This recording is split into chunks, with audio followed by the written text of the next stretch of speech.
जिवंत देव, जो पवित्र प्रभू येशू ख्रिस्ताच्या नावाला धन्यवाद देऊ. गलातिकरास पत्र याचा 6 ते 11 वचनापासून मी आपल्यासाठी वाचतो.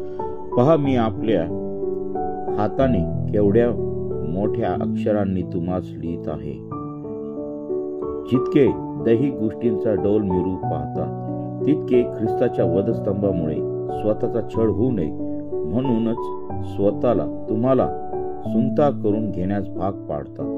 कारण सुनता करून घेणारे स्वतःही नियमशास्त्र पाळत नाही, तर तुमच्या देहावरून नावाजून घेण्यासाठी तुमची सुनता व्हावी अशी इच्छा बाळगतात.